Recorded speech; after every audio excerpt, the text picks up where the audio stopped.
We've got to talk about it.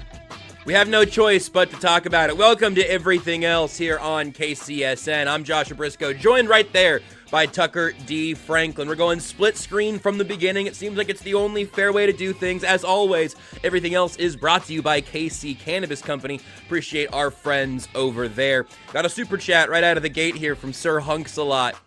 I'm tired, boss.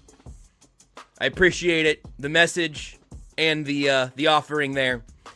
And look, Tucker, I wanted you to be here from the very beginning today because I just think it's going to be the best way to navigate the football game that obviously did not go the way that most of us around these parts wanted it to go. Right. Ups and downs, a game of inches. It's a difficult thing to thread that needle, but you got to live with the results. You got to look ahead to what's next. In this case, a lot of time between now and a chance to make it right. But the Saskatchewan Roughriders beat the Montreal Alouettes 25-17 in the CFL Grey Cup. An excellent game there between clearly, two deserving teams. I, of course, was going Alouettes all the way, and definitely the most difficult football game of my weekend by a pretty large margin. Yeah, I was kind of pulling for Saskatchewan. There's a little bit of local ties here to Kansas City. As I know, Kansas City was locked in on this game. Shane Ray, former Missouri Tiger, played there from 2011 to 2014. Also was played on the enemy side of things for some time, and then he kind of bounced around in the CFL, came back to Buffalo. Remember when he came back to Buffalo for a minute, and then eventually signed on with Saskatchewan? So shout out. So he's been playing professional football since 2015. That's 10 years time playing professional football.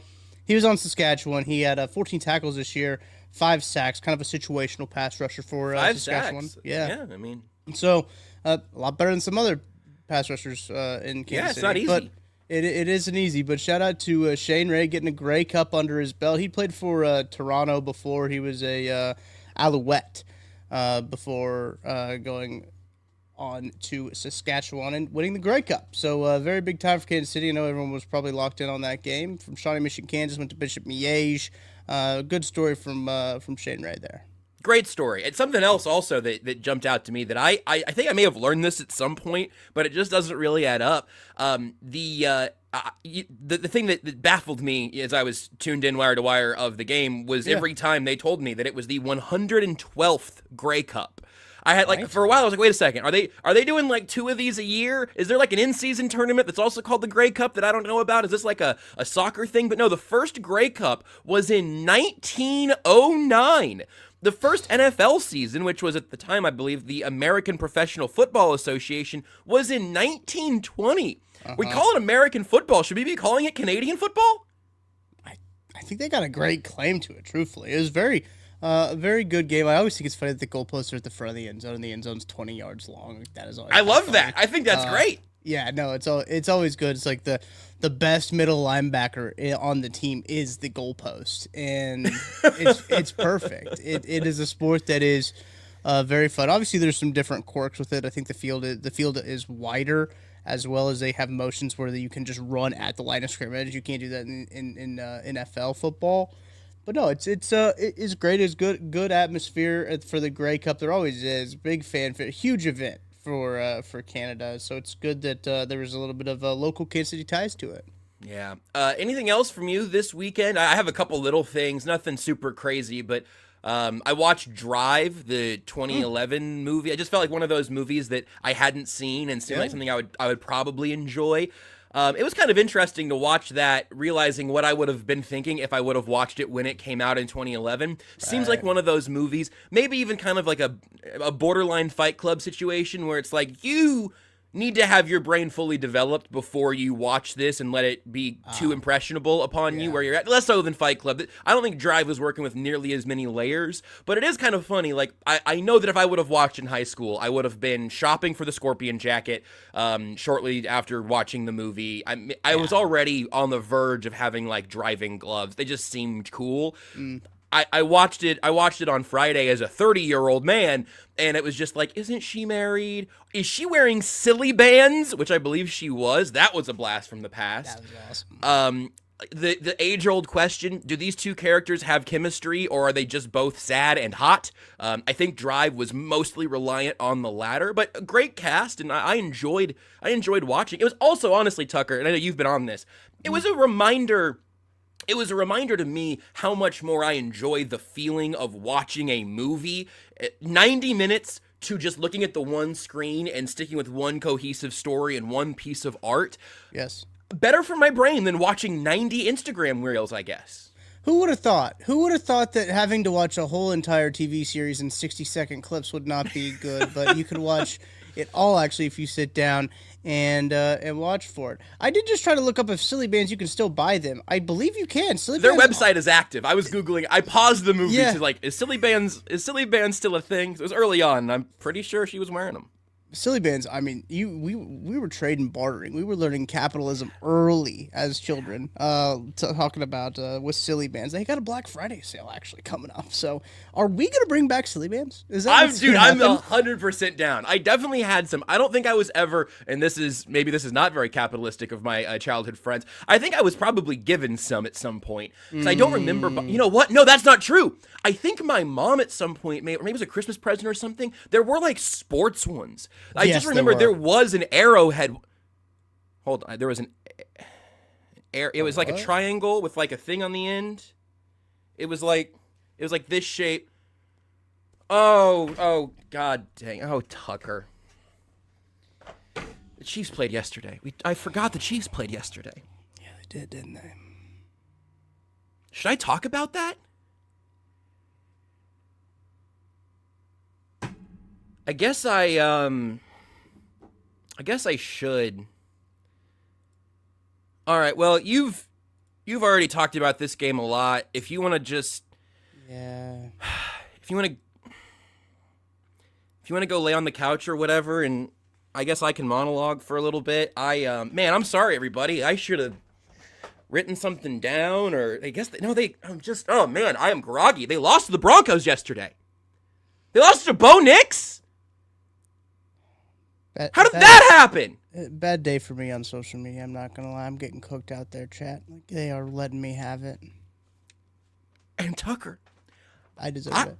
I don't know that you were wrong. That's the thing that makes me so mad. Everything I said about wanting to wait until January so I could pick against the Broncos in the playoffs, I'm actually kind of holding on to that. The problem is that I don't think I can pick against the Broncos in Arrowhead Stadium on Christmas Day in about a month. Get out of here, Tucker! I got a monologue! Damn it! What happened? What was that? Guys, there was a really cohesive logic to this game. There was one path through treating this football game like it mattered, treating it seriously, coming in with a hot game plan out of the bye, finding something offensively you could hang your hat on, keeping Bo Nix all shook up, or at least just make him make a few plays. And if you could do that, the thesis of this game was that, yeah, you're 5-4, and yeah, things haven't gone as well as you'd like, but if you win this game, you can wash away so many sins of the first half of the season.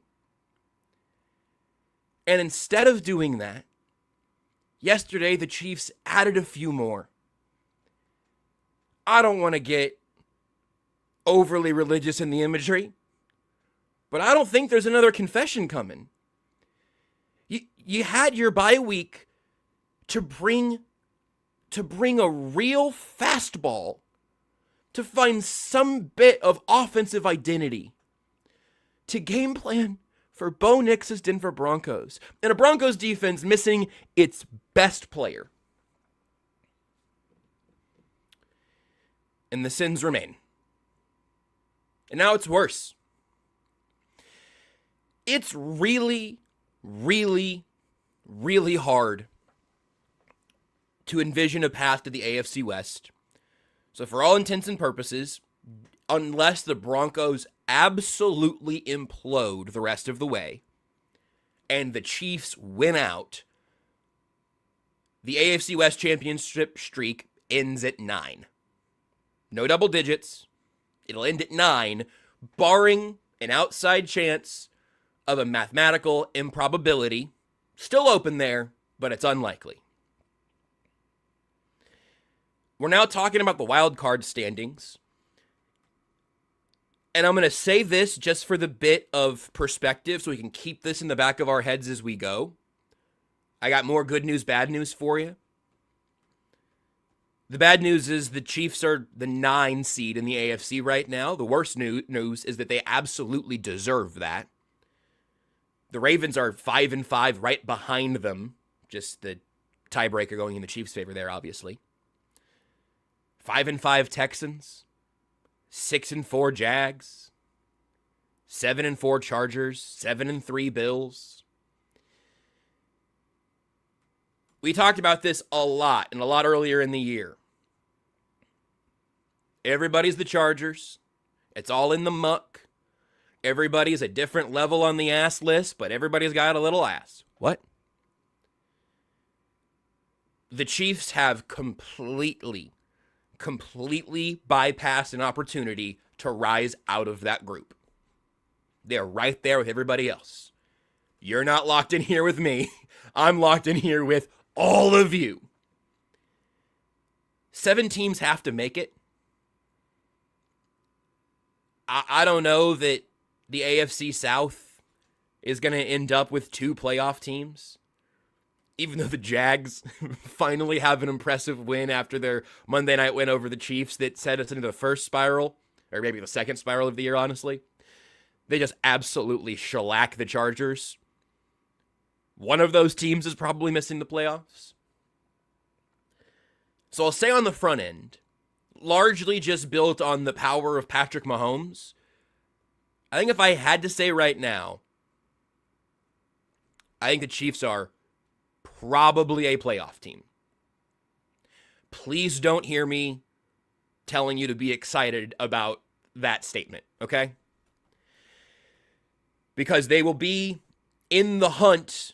I guess they could lose games and then take themselves out of it. But the best case scenario is that they are in the hunt, watching records, watching scoreboards in week 17 and 18, trying to make sure they do get a spot. There's no easy path to clinching an obvious playoff spot. It's going to be stressful the whole way down. I think they can still get there, but it's going to be bad the rest of the way. Not going to be a fun couple of months. So what went wrong in Denver? We all know that it did go wrong. I think I've made myself clear on what I expect of this team the next couple acts. I also don't think that you can really make the argument that the Chiefs are better than this. I think they just are this. VF in the chat says, I don't think they're playing down to the competition. I think they're just bad. Playing down is a thing like when you know they're better than that. I think there's some truth to that. And this is why this is so semantic that you can roll your eyes at me, and I kind of am rolling my eyes at myself. I don't know that any of the top 10 teams in the AFC are bad. I think everybody's flawed. But if Tucker called it the mid list, it wouldn't be nearly as funny. You know what I mean? There are incredible football players on the Cleveland Browns. They as a team are ass. So that's all a spectrum, right? But the Chiefs are firmly mid. Right there with a bunch of other teams. And I don't know that the Colts or the Broncos or the Patriots are a whole lot more than that, but their records are a whole lot better than that, and that matters. So what went wrong? This is somewhat order of operations here, not necessarily order of importance. I just went to write down a bunch of things that stuck out to me, and I have a very long list with a lot of details. First thing, special teams have been bad all year. They were bad yesterday. Every kick return felt like a threat. You have the blocked PAT. Butker has the touchback and the short of the landing zone kicks. We'll talk more about special teams later. Or somebody will. I can't say who. Early in the game, it was easy to forget. But imagine how incredibly different this entire game would have felt if Patrick Mahomes hits Xavier Worthy or Tyquan Thornton on those deep shots on the first drive. It'd be a bomb touchdown instead of a 4-and-out punt. It's just a miss. Second and third possessions of the game, the Chiefs got into the red zone both times. They kicked not one, but two 31-yard field goals. What happened specifically in those drives is what happened in the game. First drive should have been 3rd and 2 from the 5, but it ended up being 2nd and 18 from the 21 because of a hold called on Juju Smith-Schuster. The second one became 1st and 20 on a Simmons hold, but they made up 18 yards on the next play, setting up 2nd and 2. 2nd and 2 is when you get that shotgun, Kareem Hunt to Patrick Mahomes' left, the left to right, cross the formation, slow-moving handoff to Hunt that loses a yard. By the time Hunt gets there, Jawan Taylor's guy is shedding him, closing the hole, plays dead, setting up 3rd and 3. Brown, Worthy, and Rice are in a bunch on the left. Brashard Smith is in the backfield. He's on the hashes opposite. Mahomes is on the hashes, and then Brashard Smith on the other set of hashes. That's the separation. He's closer to the wide receivers than he is to Mahomes. He's not, I guess there's a world in which he like runs over and takes the handoff. He's not lined up like a running back. Mahomes never stops his feet on the drop back of that play.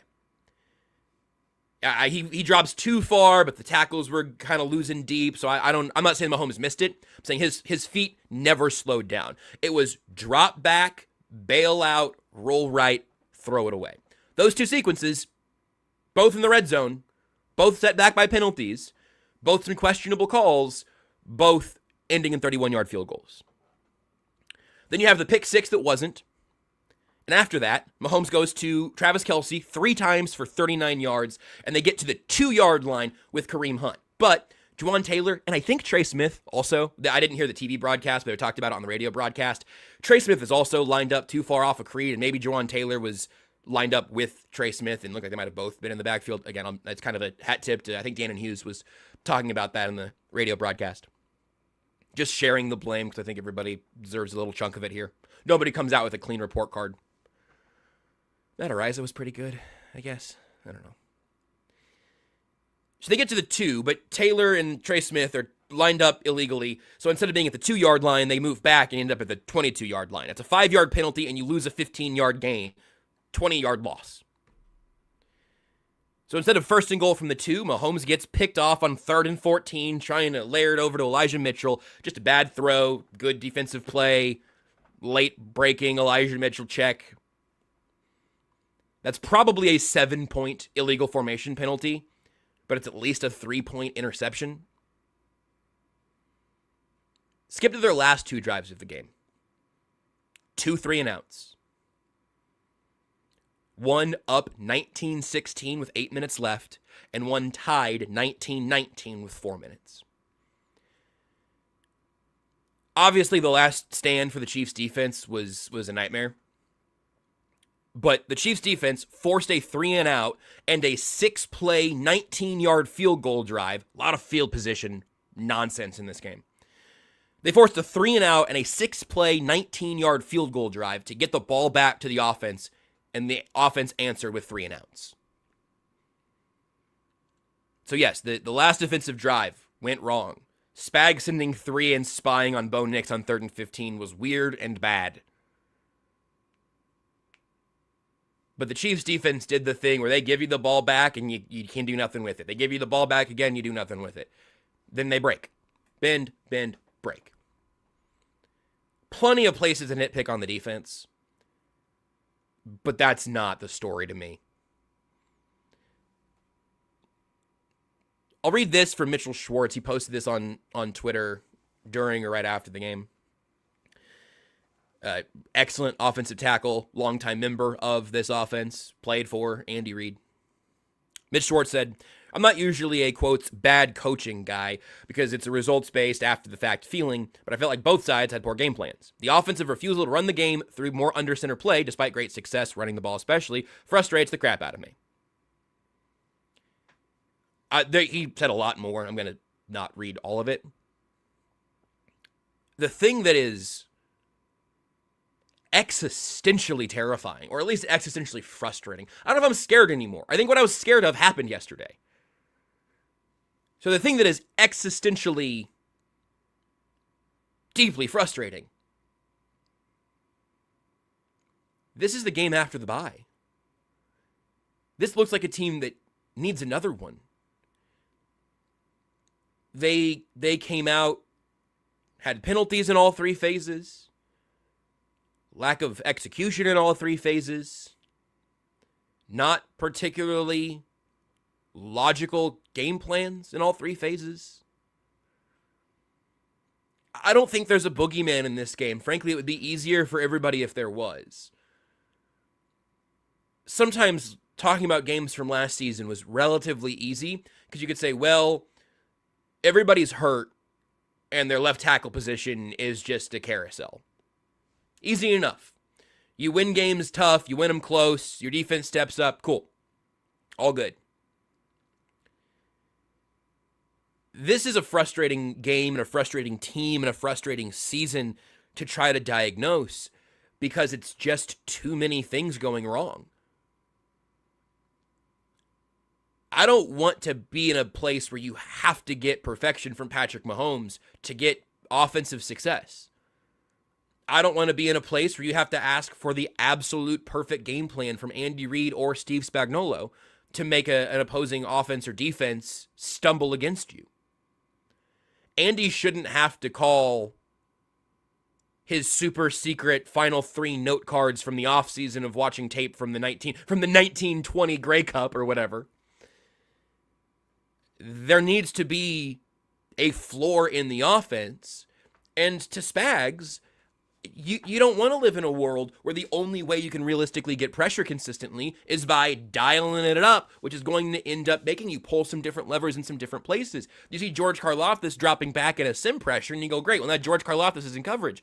Yeah, because when the front four isn't getting that pressure on their own, you've got to try to do some things to make the opposing quarterback guess wrong or read it wrong. They did have a little bit of pass rush, felt like earlier in the game. Felt like there was actually a little bit of that kind of popping first quarter, maybe not second quarter. A comment here from Ed, and I'm just kind of scanning through it. I'll see some comments as we go. Actually, 2 in a row from you, Ed, that I'll give you the hat tip for. Ed, a little bit ago, said penalties. Correct. Then later, just a minute ago, I don't know what happened to all the juice when we got Worthy and Rice back. It's a great question. I don't know. I don't know what happened there or what's happening there. Xavier Worthy's best play of the game, he actually ran like that real little out route and was it a whip? I don't know if Tucker can thumbs up or thumbs down. I don't remember exactly. Worthy gets the first down on the little whippy looking route and breaking it out to the sideline. And you go, oh, that's a real route, and he's able to step out of bounds and picks up some yardage. Letting him run like real receiver stuff. And then the deep shot, especially early on where Mahomes talked about it after the game, that it was a design to Kelsey, but you have the alert, and he saw what Worthy was going to be able to do. Worthy absolutely skated through the defense, and it was there for him. The Rashee Rice thing is weird. Not a good game for him, but also 2 games in a row of kind of strange usage. Matty Lane is already on this. You can go ahead and go read his Twitter. You can listen to post-game on the KCSN feed. I'm guessing you can check out the lab doing this tonight. But the usage of Rashee Rice out of the backfield or lining up as like a wing, and throwing a chip, and then by the time he gets out of his little traffic and starts looking for the football and I gotta have it play, the play's over before Rice has any opportunity to like get his head around or his hands up. I don't know. We talked a lot over the offseason and even going back to the beginning of last season saying there's a real succession plan here where Travis Kelce is going to be able to hand the baton to Rashee Rice. Rice is going to take some of that burden off his shoulders and you're going to see the offense even out a little bit in terms of who it relies on, but Rice will be your alpha guy. I don't know if that's still the plan. I don't know if the Chiefs have gotten away from it. I don't know if defenses are keying in on it. I'm not really lowering my stock on Rashee Rice in general as a player. I think that what we've seen from him is legit. There was a lot, the whole thing of, Rice and Worthy and Hollywood all coming together, sort of a secondary part of this, which is like, well, yeah, this is the biggest. This is my number one top line frustration. Just for the team and the season in general. You have this wide receiving group. the most talented room top to bottom. They told us throughout training camp, and I like that too. Tyquan Thornton's making plays. Xavier Worthy's in year 2. Rashee Rice is healthy. Hollywood's in his second year with the team after missing pretty much all of last year. Juju Smith-Schuster still has his role. You've got this wide receiver group that is definitely better than last year, certainly. And you have an offensive line that's definitely better than last year's. Why has the offense been worse these last 2 games? And that 3-game stretch, even including before Rice's return, the offense did look better this year than it did last year as they were pulling teeth and grinding through. The Lions, Raiders, Commanders games were great. The Ravens game, obviously, they scored 37 points. I know that we talked about it at the time, too, but the Ravens and Lions were incredibly banged up, and the Raiders and Commanders don't play defense. Unless the Raiders are playing Bo Nix, in which case they can at least hold you to 10. Barf. I don't know. I don't know. Maybe that's the end of it. Christopher says, Travis Kelce, love him, but he can't be your leading receiver at this point. I kind of disagree with that. He can be. He just can't be your only receiver at this point. If he goes for 90 and somebody's got 85, somebody's got 65, somebody's got 40, you can make that work all together. But this might be more your point. You can't build the offense out of the Travis Kelce game plan. That was last year was Travis Kelce and Kareem Hunt. This year we're supposed to be better, more talented, easier, smoother. And it feels like they're less than the sum of their parts right now. That stinks. And that's not a direct Andy Reid thing. Or look, man, we're gonna end up talking about offensive coordinators and who gets credit for stuff at some point, I'm sure. But you've got future Hall of Famers on the leading your offense and defense. Andy Reid and Steve Spagnuolo. Spags might not. I'm putting Spags in Canton because I can do that. This is a podcast, so I'm giving him a jacket. You've got one of the most decorated offensive and defensive minds of all time on either side of the football leading those units. You have the best quarterback of this generation quarterbacking the offense. You have the greatest tight end of all time, and you have a offensive, really a holistic roster that we talked about in the offseason. You look at it on paper. This year's roster is more talented than last year's roster. Again, I think you could probably put blame on anybody and everybody. Mahomes had his misses. Andy Reid has his potholes that he tends to drive the car through every once in a while. And you go, man, why not just give it to Kareem Hunt under center? It seems like that works. Spags has his call that he'll want back. There are execution issues. Everybody gets one. Penalties, all of that. Here's my thing on the OC thing, because I see the comments coming in on that. When Eric Bieniemy was here, this was Andy Reid's offense. With Matt Nagy here, this is Andy Reid's offense. With Doug Peterson here, it was Andy Reid's offense. In Philadelphia, it was Andy Reid's offense. I can't have that conversation anymore. Because I just think it's, for better and for worse, for dynasty and for 505 football, it's Andy Reid's offense. He talks about getting 51% of the vote. That's because he's the head coach and the offensive play caller and the mind behind it. It's just, I don't even say that judgmentally. It's just a fact. So Andy Reid gets a ton of rightfully well-earned, incredibly deserved credit for turning this organization around and building this offense, first with Alex Smith, then with Patrick Mahomes, that sets up this dynasty. But I can't blame Matt Nagy in Week 11 in November 2025. Eric Bieniemy started becoming beloved in Kansas City when the offense here had its first bad game without him. I think Eric Bieniemy should have gotten a head coaching offer out of the pipeline that he was in here. I would have supported that. I did support that at the time. The reason that the Chiefs offensive coordinators get head coaching looks is because other teams can't hire Andy Reid. It's his organization. So again, I don't know. I think that's something that I can't like debate for a long time here because I just don't think it's a very good. I don't think it's a very good use of our time. I think you give Andy Reid 51% of the credit when it goes well, give 51% of the blame when it goes poorly. He does that at the podium. In fact, he gives away more of the credit than he takes, which is good leadership because he knows what he's doing. But then you can have some things in 2025. You go, man, the offense feels kind of stale right now. And that's the problem. It feels kind of stale. It feels like they don't have a particular identity with that O-line, with the wide receiving room, with Patrick Mahomes and Travis Kelce. I ask you,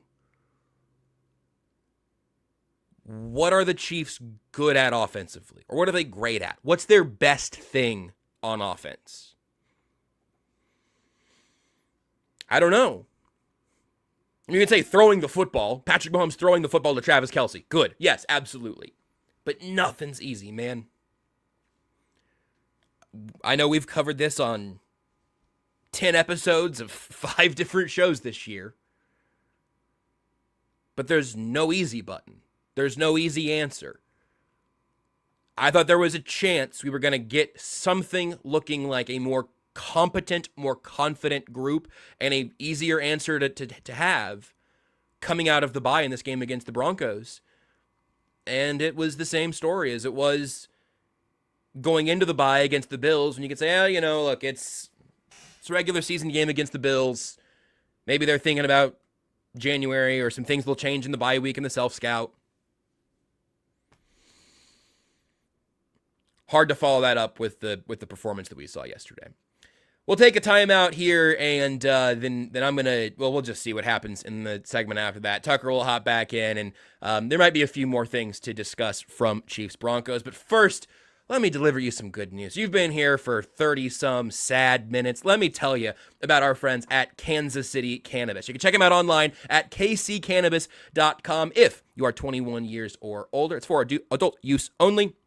Kansas City Cannabis is crafted for Kansas City by Kansas City. They're locally owned and community rooted with 5 KC area locations in KC North, Blue Springs, Kearney, Excelsior, and Lottawanna. You're going to have the bud tenders there at KC Cannabis who are able to lead you to whatever questions you may have. They'll help you find the answers. It really is such an important part of that process, knowing that you can trust the person who you're asking these questions to, trust that they are educated, informed, that they're going to know the ins and outs. You might walk in, and if you walk in and look around, you will be absolutely overwhelmed by choices. Kind of in a fun way, but also sometimes like, okay, so hi, I'm new here. What does any of this mean? Ask the bud tenders what's right for you. They'll lead you down the right path there, and they'll be there for you if you're a first-timer or if you're a seasoned vet. They'll be able to point you in the right direction.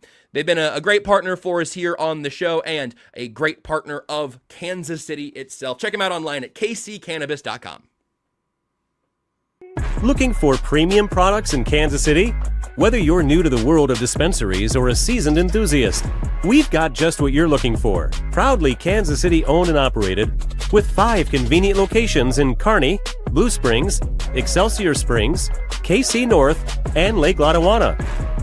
And our knowledgeable team can help educate and guide you so you can feel confident in every choice you make. Come see for yourself what makes us the most trusted name in Kansas City.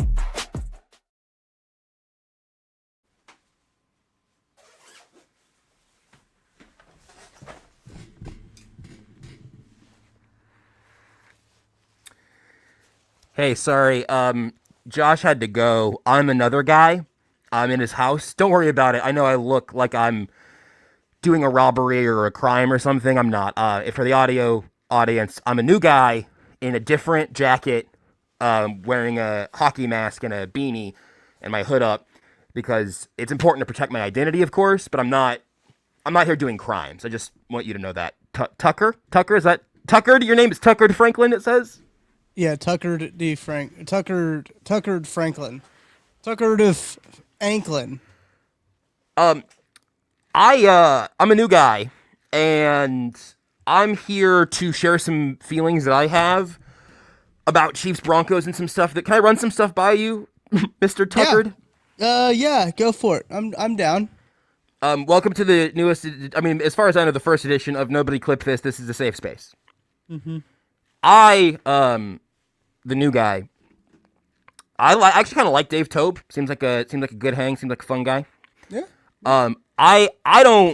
I'm not the type of guy who breaks into podcasters' homes and hops on their stream live to fire a coach, to say someone should lose their job. I don't really, that doesn't do much for me. I don't really know what a special teams coordinator does on a day-to-day basis. Like, I'm not really that guy. Okay, that's just not what I do. But if an unproductive, penalty-riddled unit with an unstable kicker and no particular strength to speak of, if that doesn't reflect on coaching in any way, I don't know what would reflect on that. I mean, maybe it's a roster problem. Like, several former Chiefs have stuck around as a special teamers elsewhere in the league. I feel like I hear one every 2 weeks, and I go, "Oh, Zane Anderson," and I, oh, that's interesting. Nico Remigio's not Marvin Mims. And Brashard Smith got back there. Tyquan Thornton. So I don't know if this team needed Swayze Bozeman or what. But the special teams have been so bad, and they've been a problem all year. Yeah. I don't know if I understand how that happens. Yeah. And how that keeps happening for 10 weeks of football.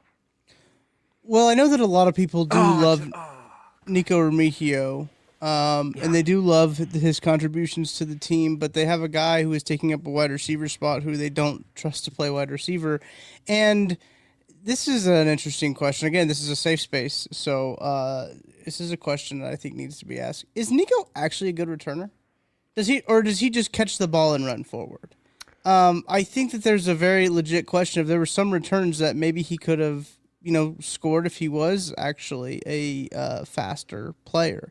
If it was a Tyquan Thornton back there, per se, if there was somebody who was a little bit more of a threat, then, Nico Remigio is going to catch the ball, which is great because for a little bit they had Sky Moore, who wasn't going to catch the ball, or McCall Hardman, who might catch the ball and then fumble it like he did in Buffalo on Sunday. So, I think that we have gotten to the point where we saw Nico Remigio just catch the football and we're like, he's a great return man. We have to have this guy because he's a great return man. But the bar was just so low that I don't know if he's like a dynamic returner. I think he can catch the ball and I think he can return the ball and get some yards out of some returns.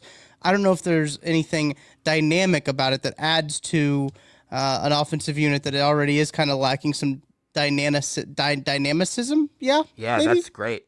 Yeah. I'm glad you're asking me because this sounds like an opinion that maybe Josh has had for a little bit and hasn't been really comfortable taking public yet. Nico Remigio is good God. Nico dynamicism is I think he is a safe returner. I think there is value in that, especially got to have two back there. Like I gotta just be a professional and get what's there. But I think that there's truth to what you've said. Also, Jackie mentioned how much is Jack Cochran making? Jack Cochran has a $2 million cap hit this year. Yeah, they tendered him at an incredibly high rate of pay. He's making more money this year than Brian Cook. Cap hit. Yes. He has a higher cap hit this year than Brian Cook, Jerry Tillery, Elijah Mitchell, Kareem Hunt, Wanya Morris, Kingsley Sumatia, James Winchester, Rasheed Rice. He's making twice as much money almost as Juju Smith-Schuster. So it's not just rookie contracts. Jerry Tillery. Yeah, good. $2 million for Cochran. Good. Let's see. Is there any other big opinions a new guy here have? Oh, so speaking of things that I don't, of coaching things, I don't know. Is this or is this not a better wide receiver room, better offensive line room than last year? I think it is, right? You're a football guy. This is an interesting conversation to have because I think we do agree that the offensive line is better. Yeah. But I think there's kind of a push-pull conversation of we thought that this was going to be the most talented wide receiver room the Chiefs had. Maybe we were just frankly wrong. Maybe they just don't have talent. Maybe that's it. Maybe they didn't have Rasheed Rice last year. That has to still be better than last year. Yeah, you would think, but here's a thought too. Maybe they just suck. And that could be, to put it frank, maybe that they're just not as good as we thought they were. So that's a kind of an internal conversation struggle that I've started to have of we thought that this Worthy in Hollywood and Rasheed Rice and Everybody Gotta Eat was going to really take off. We thought it was going to be a hit. Turns out it fucking sucks. It's really what it's did we cuss on this show? Hell yeah, this is awesome. This is my first time. Yeah, sorry. I don't actually think we can, but I do it anyway. Well, Josh isn't here, so do what you That's a want, good man. point. Hell yeah. But sorry, I'm a bad criminal. I don't know what cuss words are. That's good, yeah. I'm not a criminal. I just am in Josh's office while he's playing fetch with Hopper. Yeah. I would argue that, even if it is basically last year's group, just plus Rashee Rice and plus Josh Simmons and minus Joe Tooney, but with Kingsley playing well in concussion protocol, so we might not see Kingsley against Indy. And I would argue that the quarterback is still Patrick Mahomes, so I just would like for this offense to not struggle to this degree. But maybe there's a secret other reason for that. Yeah. I think a new guy, was fine with the Chiefs not trading for Breece Hall. I think Josh, whoever he is, I just met him. I didn't meet him. I snuck in. I think Josh also said, okay, not sending a third-round pick for Breece Hall, especially the 5th pick of the 3rd round. Am I right? That remains true. I am a little bit baffled by the fact that they entered the year with 4 active running backs on their roster, 2 guys they know on their practice squad, and then you play an NFL game in November of 2025, and the only player with a designed carry is Kareem Hunt. Yeah. And first of all, look around the NFL. Other teams are on running backs 2 and 3. Sometimes you get a running back 4 who has to step up and get in the mix and get a couple touches. And you're like, ooh, Dearness Johnson's still in the league. Remember that run that Dearness Johnson had? But they're functional. And Kareem Hunt was good, in fairness. I'm not sure he should have gotten more carries, because I don't know that he could have gotten more carries, because he was moving like Willie Roaf, where it was like, during the play, look at those feet. Look at that man. That's a big man moving hard. After the play, somebody get a spatula to get Kareem Hunt off the ground. Like, he's just getting battered out there. 2 years in a row, Kareem Hunt has done more than he ever should have been asked to do, and I give him such credit for that. But just run it under center. Just get under center and hand him the ball, and it'll help your play action too that nobody believed later in the game. I don't know. It just seems like that should be there. I'm sad. Yeah. And probably, and eventually Josh's wife is probably going to come. I don't know. Does she think that he would just allow a stranger in to talk about a podcast for a while? Maybe he would. I don't know. I don't know what the relationship's like. I just got here, so. Yeah, he probably would. Here's another, again, nobody clip this, as a safe space. Quarterback needs to play better. Yeah, fair. The quarterback needs to play better. I just looked this up on NFL Pro. Last night I tried to look up some of these stats, but they're usually not up until like the next day, right? Especially like the advanced stats. According to Next Gen Stats, Patrick Mahomes completed 26 of his 31 pass attempts under 10 air yards for 184 yards and a touchdown. In comparison, on passes over 10 air yards, Mahomes connected on just 3 of 12 attempts for 92 yards and an interception. Mahomes also went 0 for 6 with an interception on extended dropbacks of 4+ seconds, a stark contrast to his league-leading 702 yards accumulated on extended dropbacks entering Week 11. I don't like that. I wish I didn't know that. I wish you'd have kept that to yourself. Yeah. This is on the heels of a bye week, as I don't know if you were here for this, but Josh mentioned that earlier. This game was off of a bye week, and so it also doesn't sit very well. I didn't play last week. That's right. I was busy invading other people's homes non-criminally. Yeah, to do other podcasts, I understand. Yeah. You said. Yeah, did you hear me on Rogan? Yeah, I did. I think this guy I thought I heard you on this guy's name, Alex's podcast. I don't know. Yeah. Yeah, that guy's. And then they come off of that, and then he has his worst completion percentage ever in that game against the Buffalo Bills. So the last 2 weeks in gotta have it games, mind you, both of those games were coming into those games, it was you have to win these football games if you want to have playoff opportunities and playoff shots.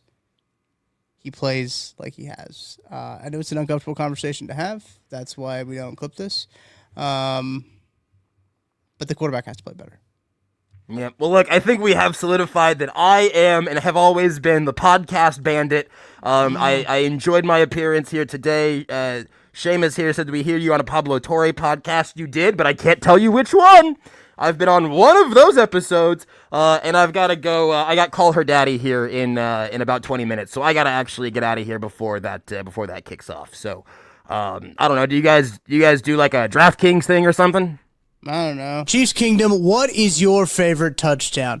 By now, you guys already know that my favorite touchdown is the next one, because with DraftKings Sportsbook, an official sports betting partner of the NFL, every touchdown could bring you closer to cashing in. From first touchdown score to anytime touchdown props or the thrill of live in-game betting, every snap is loaded with opportunity. You want spreads? They got it. Over-unders? DraftKings got you covered. Same-game parlays, regular parlays? DraftKings has it, and you need it. And here's the best part. New customers bet just $5, and if your bet wins, you'll get $300 in bonus bets instantly. Your team hitting pay dirt pays out to you. Download the DraftKings Sportsbook app now and use code KCSN. That's code KCSN for new customers to turn $5 into $300 in bonus bets if your bet wins. In partnership with DraftKings, the crown is yours. Gambling problem? Call 1-800-GAMBLER. In New York, call 877-8-HOPE-NY or text HOPE-NY 467-369. In Connecticut, help is available for problem gambling. Call 888-789-7777 or visit ccpg.org. Please play responsibly. On behalf of Boot Hill Casino and Resort in Kansas, pass-through per wager tax may apply in Illinois. 21 plus age and eligibility varies by jurisdiction. Void in Ontario. Bet must win to receive bonus bets, which expire in 7 days.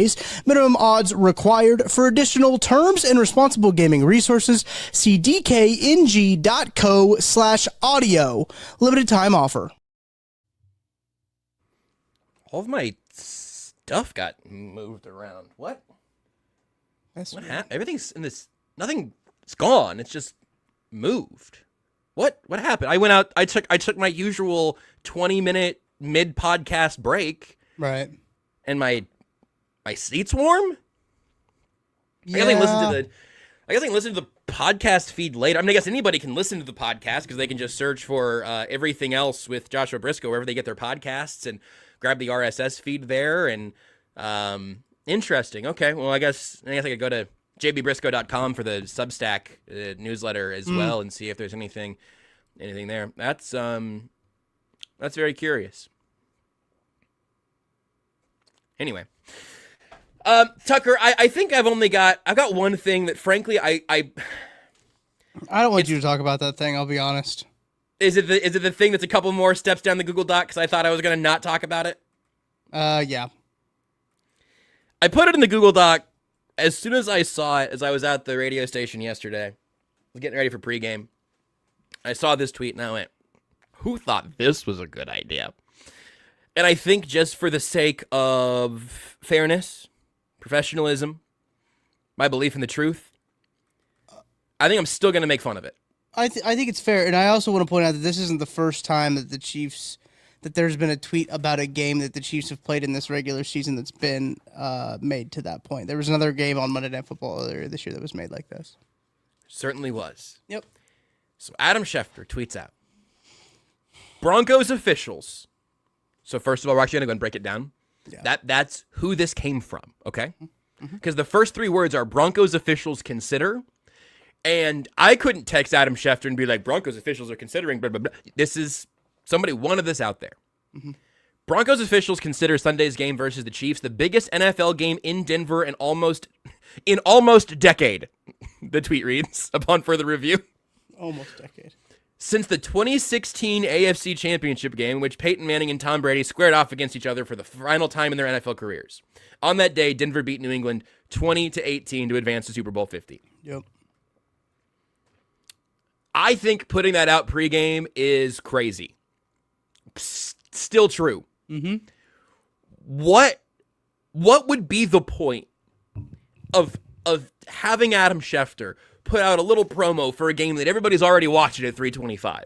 Everybody knew this was a huge game. And frankly, honestly, the result of this game was going to be more important for the Chiefs either way. The Broncos had wiggle room. The Broncos could have lost this game and then still won the division and beat the Chiefs on Christmas at Arrowhead. For sure. This was bigger for the Chiefs. I was blown away by the decision to put that out publicly. Obviously, it aged fine because they won the game and they're not going to get their nose rubbed in it or anything. But it's really strange to be like, yeah, we're 8-2. And this regular season game here in our 11th game of action, this is the biggest regular season game, the biggest game we've played in Denver since Tom Brady versus Peyton Manning almost a decade ago. Like, it's kind of an own goal on what you've accomplished since then. This was an important game for the Chiefs, and it was the most important AFC West game that the Chiefs have played in a very long time. Oh, yeah. But I could tell you the most important games the Chiefs have played because they've been AFC Championship games. Yeah, what is very interesting, I did notice the qualifier of in Denver because Yes. they did have a playoff game last year, Yeah. which is kind of funny that they played in a playoff game last year. Obviously, it wasn't in Denver because they didn't win the division, and they got smoked by the Bills, 31-7. So it is very funny that like this is the biggest game in Denver that there's been in a decade. I saw that and I was like, man. Josh, I'm curious to how you felt as the game was progressing, but there was a when the game was certainly tied at half. I knew that they weren't going to win that game when it was tied at half, but there was a little feeling of me like all Sunday that was like kind of like back here, in the back of my head for an audio podcast. I'm like moving my fingers at the back of my head. There's something back there that was like, man, I don't know, this doesn't really feel right. But I just kept being like, nah, it's fine. It's Bo Nix. Broncos suck. And I just kept swatting that little fly away, right? It was like a fly flying around like your little picnic that you have, and you just keep swatting it away. You just, yep. It's like, oh, it'll be fine. It'll be fine. And then you choke on it, right? And then and you die. The little lady who swallowed a pot or who swallowed a fly. You know that book? Yeah. Back in the day? Yeah. It's It wasn't that. the fly that killed her. It was the cow, Diabetes. I think, or Oh. horse. At some point, what did you say? Diabetes. Oh, that's funny. Thanks, Tucker. I almost made a different joke that didn't make it through my filter, but I'm glad we got that one. You know what flies are? Low in carbohydrates. I can eat all the flies I want. That's actually a great point. And I I've was eaten just saying bugs she was on a KCS. large lady, if I remember correctly in the book. Well, after she ate a horse, for sure. Yeah, she did eat a horse, of course. That's crazy. I gotta look back. I am going to my advanced stats of gotta what dive was back the into the order? text. What was the order here? Yeah, we gotta. Oh, it started. Okay, here we go. Okay, it does always end with "perhaps she'll die," which is crazy. That is crazy. There was an old lady who swallowed a fly. I don't know why she swallowed a fly. Perhaps she'll die. I'm not going to read the entire thing the whole way through. I'm going to go in. Good God, she swallowed a lot of animals. So she swallowed a fly and then a spider to catch the fly. Then no, hold on. I'm just going to go from this. Here we go. I have it. Okay. It does end with a cow. The cow it goes backwards here, but here's what we go. There was an old lady who swallowed a cow. I don't know how she swallowed a cow. She swallowed a cow to catch a goat. Time out. Cows don't catch or eat goats. No. Back to the action. She swallowed the goat to catch the dog. Time out. Dogs will round up goats. They will. I've seen The it. inverse here is so wrong. Yeah. Time in. She swallowed the goat to catch the dog. She swallowed the dog to catch the cat. Fine. She swallowed the cat to catch the bird. Smart, but don't swallow a cat. She swallowed the bird to catch the spider. I've eaten a bird, so that makes sense. Not a whole bird. I still haven't swallowed a bird. Yeah. She swallowed the bird to catch the spider that wriggled and jiggled and tickled inside her. She swallowed the spider to catch the fly. I don't know why she swallowed the fly. Perhaps she'll die. Oh, and it ends With the horse. Yeah. with the horse. There was an old lady who swallowed a horse. She's dead, of course. Bar. Truthfully. Crazy. Way to end that one. Also, What did you the- see that 1953 was when the song was written? Heater, dude. What do they call this? A repetitive, connective, poetic lines or song lyrics. Cumulative.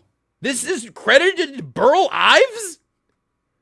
Shout out Burl Ives. Did he write this, or has this been around for a million years and then he recorded the version could of be. record?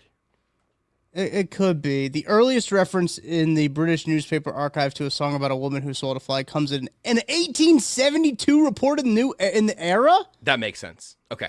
That I feel better about that. There's no way Burl Ives could have just also have written this. It credits the lyrics to Frank W. Green and the music to Alfred Lee. The song appears to have been a hit on the stage of the London Music Halls. It must not have had a lot to do in 1873. I mean, you simply didn't. You simply didn't. You couldn't scroll TikTok. Right. You were going, there was an old lady who swallowed a cow. I don't know how she swallowed a cow. So, I mean, you got to make the most of what you got. Interesting. I didn't know that these were called cumulatives. Cumulative song is a song with a simple verse structure modified by progressing addition so that each verse is longer than the verse before. Oh, interesting. Until the last one, because she's It's like dead. 12th Day of Christmas. The 12th Day of Christmas would be like it would be cumulative. Very much. Okay, that makes a lot of sense. I gotta click on this one. That's also like, so it's the 12 Days of Christmas, Yep. the old lady swallowed a fly, and the big fluffy clouds. Big fluffy cows. Clouds, the cumulative clouds. Oh yeah, remember the one Sorry, that's like it was too sneaky. It was no, yeah. Well, I was trying to think of the hole in the ground, and the ground, and the tree, and the tree, and the hole in the bottom of the sea. You remember that one? I don't think I know that one. That must have been a public school one. No, I think that might be a Jesus one. Hole in the hang on, live lookup bottom. You do that. I will say that I didn't see these comments from earlier that you tweeted out. So the back-to-back comments from 12:11 p.m. and 12:12 p.m. from Meredith and Riley, respectively. Can you guys get to the game, please? And can you guys not talk about the game, please? I felt like we could serve both sides of the audience by giving you some escapism and then some real analysis, and then the podcast. He signed this podcast bandit. Very confusing. And now we're singing we're learning about cumulonimbus clouds and songs. Seamus said, Tucker, Wikipedia searching again. We're going to look up Western Christianity.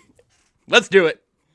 That was an accident. I was looking up Boxing Day and somehow ended up on Western Christianity. But there's a hole in the bottom of the sea. I encourage you to Google it because I think that there is a VeggieTales version of There's a Hole in the Bottom of the Sea that I might have known a little bit more. There's a hole in the bottom of the sea. And then it goes like there's a with bump the on a French log. peas. Yeah. Yes. That's what it is. 100%. That's how I know it.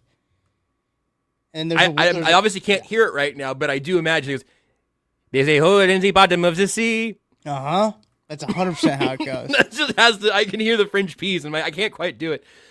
It ends with, there's a smile on the flea, on the fly, on the wart, on the frog, on the bump, on the log in the hole at the bottom of the sea. There's a hole in the bottom of the sea. So See, I don't know what the Chiefs are going to do, guys. I don't know. Yeah. Doug says, I've never been in this territory for the Chiefs for a long time. I don't have any confidence we can win any game. Yeah, I don't know, man. It's a good thing they have Daniel Jones in the league-leading Indianapolis Colts coming to town. Do you want I'm going to have to tweet this out at some point, probably. I might have to save it till Sunday. I don't know. Do you know what feels like the perfect summary of what Chiefs Colts could be? It's the scene from Indiana Jones where the Chiefs come up and they're swinging around their sword and they're doing all these fun tricks and they're getting ready for the duel, and then bam!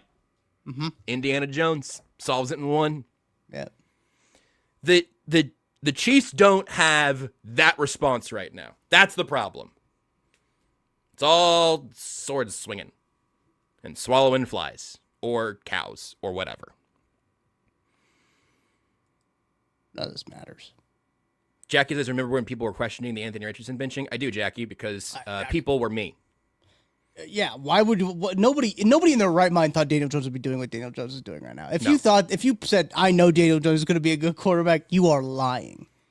And can I tie this all together, Josh, talking about the Grey Cup? And we started talking about the before Grey you do Cup, this, this can be the final actual thing. I just wanted to read this from Alec real quick.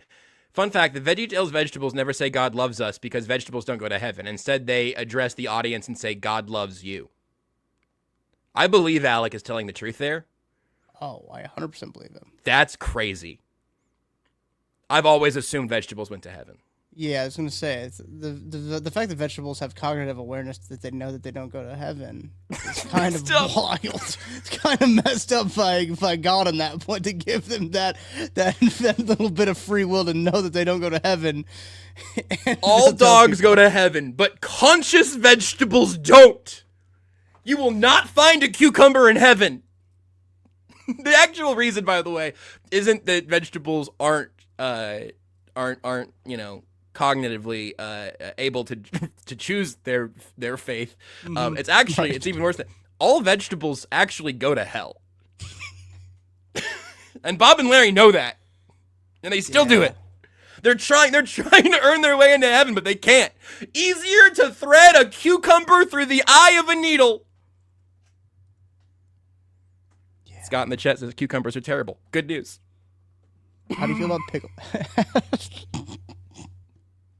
What happens when you pickle a cucumber though? Does it turn into like something else? You know, does it like is that like a?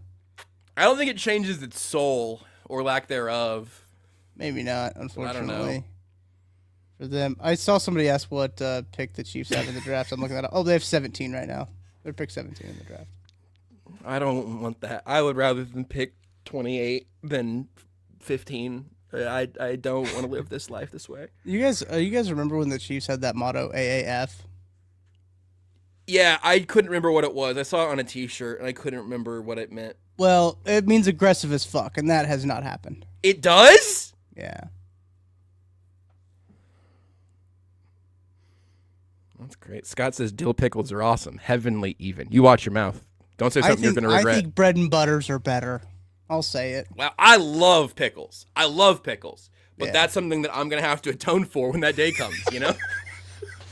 All right, give me a Grey Cup stat and get us out of here. You're at the pearly gates, and God says, "Did you have vegetables?" Like, yes, I did. I ate my daily share of vegetables all my life. Dun, dun, dun. I'm not going to say the jokes that came to my head. Hey, all right. That's a win. To round out, the Winnipeg Blue Bombers, a CFL team, incredible name, by the way, a CFL team tweeted out, I believe they're Saskatchewan's biggest rival, and encapsulated a lot of the feelings that I have on this Monday. They tweeted out after their biggest rival won the Grey Cup, well, at least the sun will explode one day and none of this will matter. And that is the attitude that I have found myself adopting on this awful, horrible, no good Monday. And at least you haven't swallowed a fly or been born a cucumber. We'll talk to you on Friday. Till then, bye, Mom.